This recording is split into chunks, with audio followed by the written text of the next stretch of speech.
이번에는 이명박 전 대통령의 측근인 김효재 전 청와대 정무수석 만나보겠습니다. 어서 오십시오. 예, 안녕하세요. 예, 마찬가지로 질문 몇 가지만 좀 드리겠습니다. MB 정부 청와대 그리고 국정원에서 이른바 이 연예인문학의 블랙리스트 만들었다. 심지어 어떤 연예인은 프로포폴 그 연예인으로 낙인 찍기 위해서 공작을 벌였다. 뭐 이런 사실이 밝혀졌습니다. 어떻게 생각하십니까? 아직은 주장이죠. 예. 입증된 것은 아니고요. 그러나 주장이라 해도 그런 잘못이 있다면 잘못은 당연히 처벌받아야 됩니다. 우리는 법치국가이기 때문에 잘못한 것은 당연히 처벌받아야 되지만 국정원 그 대북심리전단이 전체로 한 일이 어느 정도인데 그 가운데 아주 극히 일부의 일탈 행위를 두고 국정원의 행동 전체를 비난하는 것은 저는 옳지 않다고 봅니다. 그렇기 때문에 만약에 적폐청산위원회가 그걸 지적을 하려고 한다면은 국정원 그 심리전단이 한 일의 전체를 다 내놓고 그리고 나서 이를 판단하는 것이 저는 맞다고 보고 있습니다. 예, 극히 일부의 일탈 행위다. 이렇게 말씀하시는군요. 어제 국방부에서 국군 사회부 사령부 심리전단. 여기서 댓글 작성 결과를 군 비밀 통신망을 통해서 청와대에 직보를 했다.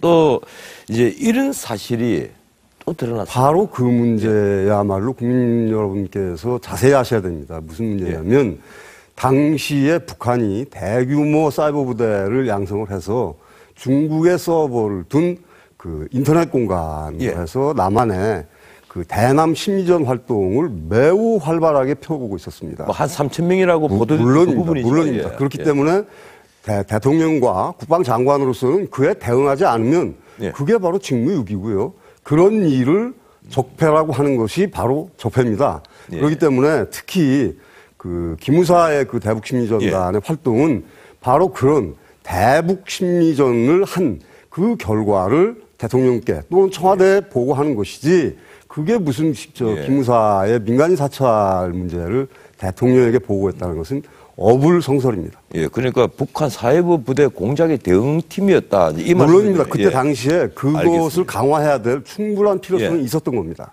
예, 김두우 전 홍보수석. 이분은 이제 김대중 노무현 정부 때 이 적폐도 살펴보자. 이 얘기를 합니다. 근데 그때 정부에 뭐 살펴보면 나올 게 있습니까? 저희도 말씀드리자면 5년 집권을 했습니다. 볼 거 못 볼 거 다 봤습니다.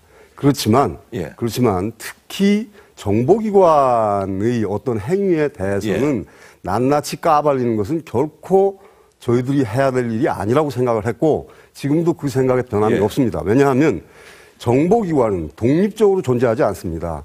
전 세계 모든 정보기관과 정보를 주고받을 때 비로소 정보기관의 가치가 배가 되는 겁니다. 그런데 만약에 우리나라에서 정보기관이 정권이 바뀔 때마다 전 정부의 정보기관이 있었던 일을 이렇게 까발리면 외국에서 우리나라의 정보기관을 뭘로 보겠습니까?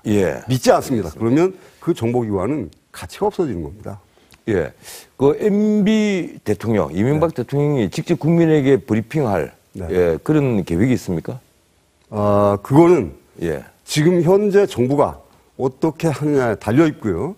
언제 할 것이냐 하는 문제도 그들이 결정할 것이라고 저는 보고 있습니다. 제가 단답형으로 간단히 질문 하나만 드리겠습니다.